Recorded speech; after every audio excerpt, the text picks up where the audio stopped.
Sejam bem-vindos a mais um Condomínio e Soluções, um programa que trata dos assuntos do mundo condominial.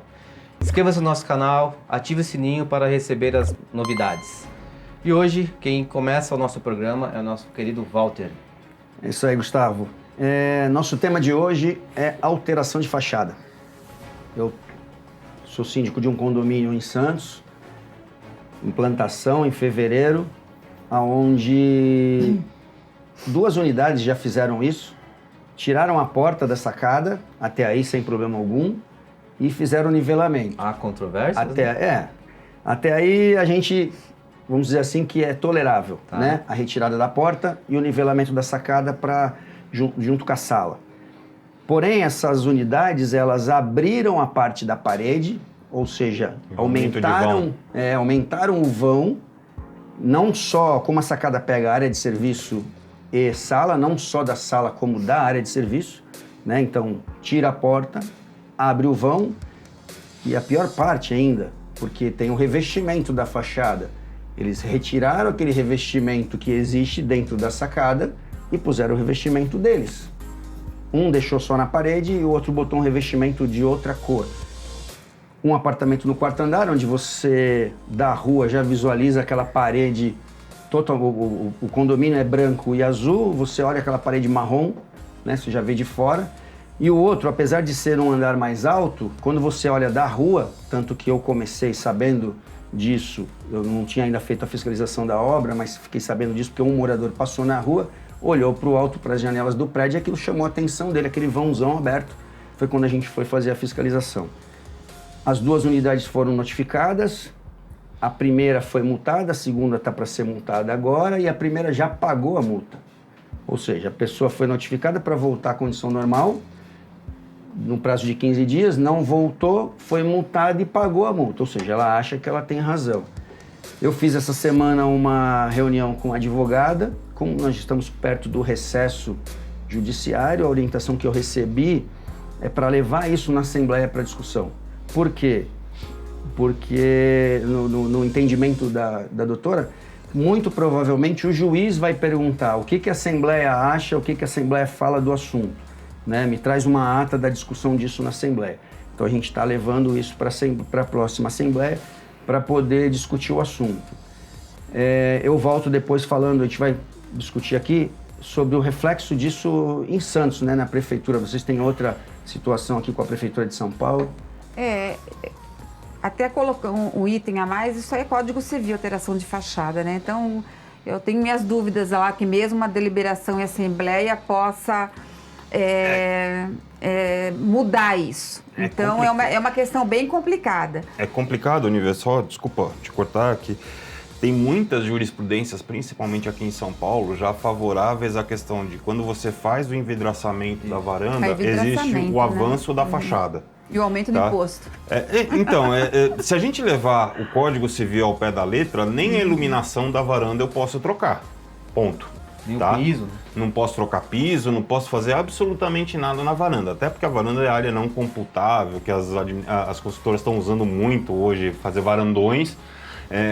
Isso é área não computável no processo de IPTU e uma série de outras coisas que outro programa a gente discute. Mas pela legislação, nem iluminação eu posso trocar. Então uma coisa que eu costumo fazer, eu que pego muito prédio em implantação, é chamar logo na primeira assembleia, aquela que você vai definir padrão de envidraçamento, já definir a regra de remoção do caixilho. Olha, vai poder remover o caixilho, sim ou não? Se o manual do proprietário da construtora não fala nada sobre a parede aqui do entorno do caixilho, a gente também vota isso. Se o manual do proprietário já fala, olha, ali não pode ser removido, não pode ter nada, a gente não deixa remover. Questão estrutural, questão né? estrutural e tudo mais, já fala, não pode ter nem aumento nem diminuição de vão. A gente define padrão de persianas, uma série de coisas.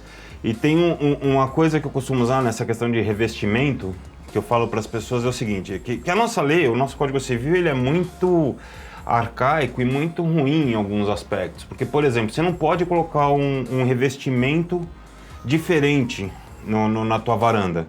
Mas se eu quiser colocar um painel de madeira, eu posso colocar, porque é um item de decoração. Então, quer dizer, que sentido faz você não poder colocar um porcelanato que imita madeira e poder colocar um painel de madeira?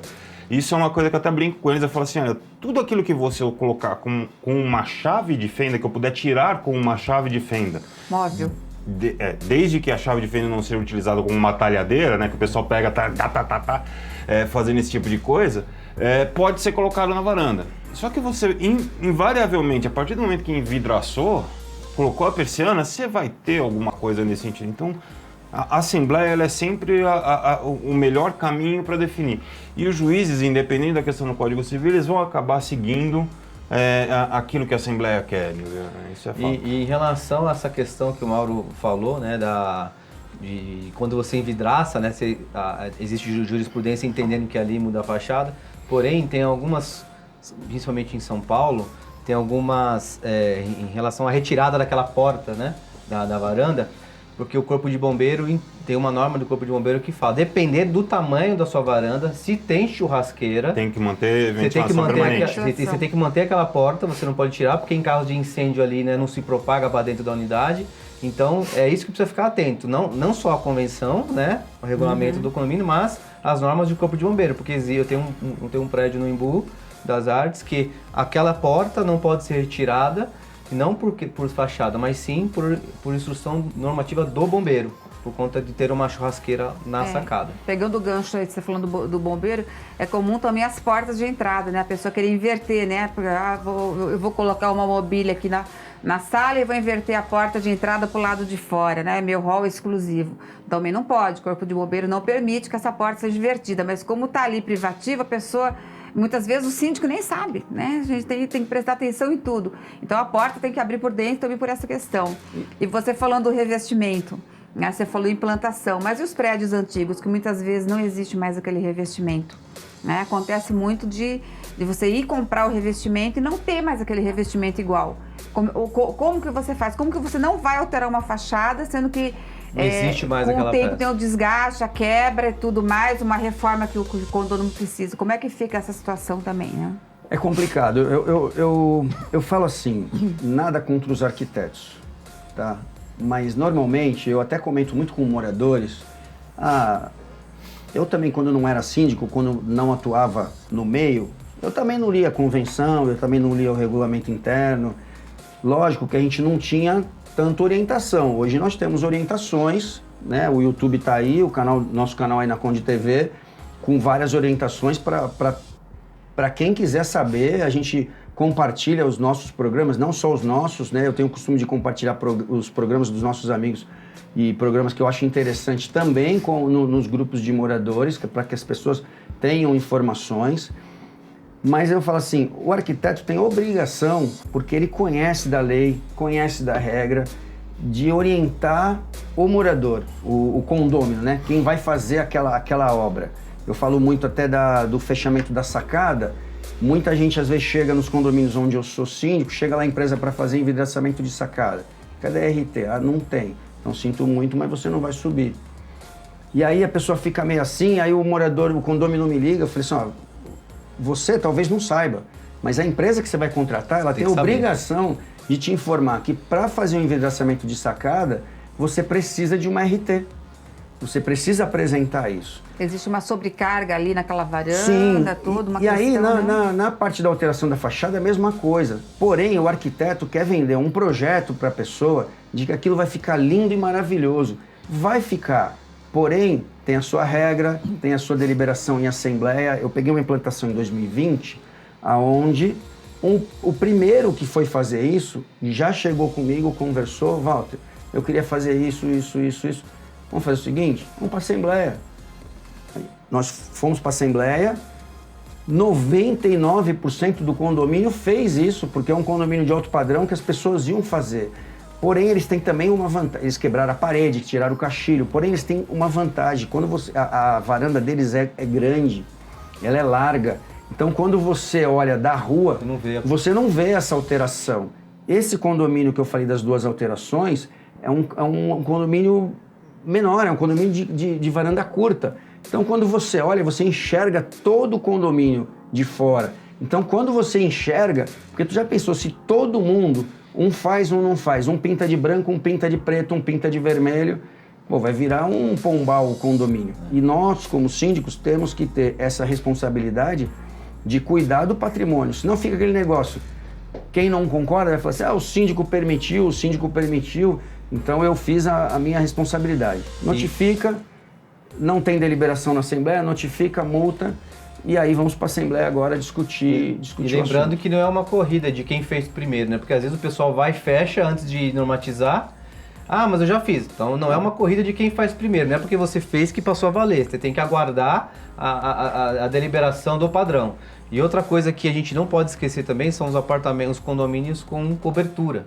Né? Porque muitos tratam da faixa de envidraçamento da sacada, tudo mais, esquece de deliberar a cobertura de unidades garden. Isso, porque tem um garden, e lá em cima também tem aqueles que querem fechar. Então eles não acabam não fazendo, não cuidando, porque são poucas unidades, às vezes acaba passando desapercebido. Então fica a dica também aí para cuidar também do padrão das coberturas. Essa questão do envidraçamento, ainda falando agora de prédios mais antigos, tem que ter um laudo técnico, que muitas vezes tem que ver se aquela varanda comporta aquela carga de vidros, né? Eu tenho o caso do condomínio, que não pode ser envidraçado porque a própria construtora laudou que o prédio construído 20 anos atrás não foi preparada para isso. Então tem que tomar esse cuidado também antes de se tomar essa decisão, lógico que quando vai envidraçar uma decisão conjunta em assembleia, mas que antes disso tem que ter um laudo, né, dos prédios mais antigos, se é possível ou não. E tem outro caso também das coisas mais simples, né? Alteração de fachada temporária, né? O jogo do Palmeiras foi campeão agora. Vai botar uma bandeira lá. Pendura a bandeira. Enquanto for bandeira do Palmeiras pode. O Palmeiras pode. O Palmeiras pode, fica 365 dias por ano. Já consegui mexer com o brilho dos meninos. Então, assim, coloca a bandeira, né? E aí não tira. Fica a bandeira lá uma semana, um mês, né? Bandeira do Brasil, porque eu sou bolsonarista. Bom, enfim. Então, isso também é alteração de fachada, né? Então, também tem esses pequenos detalhes que nós, síndicos, às vezes, somos criticados, porque, poxa, né? Tô lá comemorando, meu time legal, foi campeão. Mas, gente, quer comemorar? Coloca lá na hora, depois tira, né? Não deixa coisa permanente lá por uma semana. Normalmente isso está no regimento interno, né? Mas que não pode pôr placa, né? não pode não sei o quê. É que a bandeira o pessoal acaba tolerando, né? Os próprios moradores toleram uma bandeira. Depende, o outro time não tolera, não. Não, é que eu acho que esse tipo de situação... Porque é temporário, né? Aquilo vai durar uns dias e vai tirar. O síndico tem a obrigação só de ficar de olho para fazer com que aquilo seja temporário. Porque senão, é que nem a decoração de Natal. Eu ia falar isso, que nem a decoração pendurou a luzinha ali, pô, em março a pessoa não vai estar acendendo aquela luzinha ainda, entendeu? Tirar. Você sabe que tá ali e tal, não sei o quê, então ela vai ficar lá. Tem morador, eu quando morava em prédio, cara, até deixava a minha lá, ficava apagada. Falava, corta a tomada, não deixa ligada, porque era preguiça de instalar de novo, né? Não quer trabalho de ficar decorando. Não, mas é assim, você não pode... a gente tem que ter esse bom senso. Não, você tem que ter o bom senso do momento em que a gente está passando. Agora a gente está na época de festas, é normal você ter a questão das decorações, isso virou um hábito, principalmente aqui em São Paulo, lá em Santos também tem. Quando você está numa final grande de campeonato e tudo mais, tem a questão das bandeiras, isso e aquilo, Copa do Mundo, isso acontece. Eu já fico um pouco mais ressabiado quando a gente está tratando de questões políticas. Eu acho que isso é uma situação em que aí a gente tem que se envolver logo de cara. Tá? Agora, quando a questão é de futebol, Copa do Mundo, Natal, às vezes você tem questão de Halloween, agora tá virando hábito, sabe? Outro dia eu tava num condomínio lá, eu passei na rua, vi todo o condomínio decorado com as luzes da varanda, luz negra, sabe? Esse tipo de coisa que eles fizeram para chamar a atenção ali no Tatuapé. Então, eu acho algumas coisas são legais de você fazer, mas tem que ter sempre muito bom senso nessa situação. Exatamente. Eu acho que a pior situação é assim, essa alteração de fachada que as pessoas fazem de quebrar, muitas vezes elas fazem e nem colocam no projeto. Porque elas sabem que você vai já colocar... Eu tenho o hábito de, quando eu recebo um projeto, na hora que eu devolvo, que eu faço a devolutiva, eu já falo...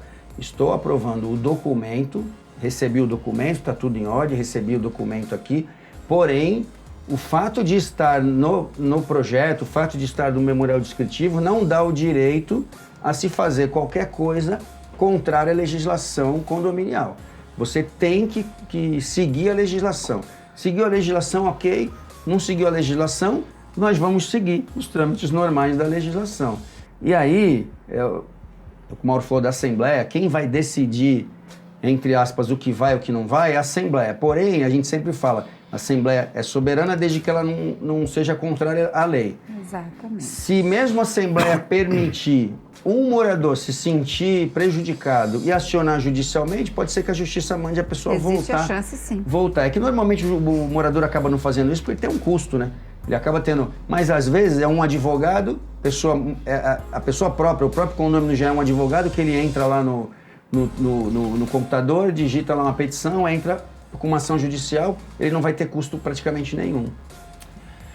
Gente, mais um tema polêmico aqui que entrou no nosso debate e a gente, resumindo aqui para vocês, eu acho que a gente tem a questão da Assembleia, que é fundamental, principalmente quando você está falando em condomínios em implantação, condomínios que estão começando, para tratar já desde o início quais são as alterações permitidas. Tem a questão do manual do proprietário, o manual da construtora, uma série de coisas que a gente tem que seguir. E sempre também a questão do bom senso que a gente deve, como administradores, utilizar e sempre discutir isso com o restante do condomínio. Não é porque nós somos síndicos que nós somos donos do condomínio, donos da verdade. A gente tem que debater isso sempre em assembleia. No mais, só posso pedir para vocês curtirem e compartilharem os nossos vídeos com todo mundo, tá? E também de clicar lá nas plataformas de podcast onde a gente está presente. E vejo vocês na semana que vem. Grande abraço.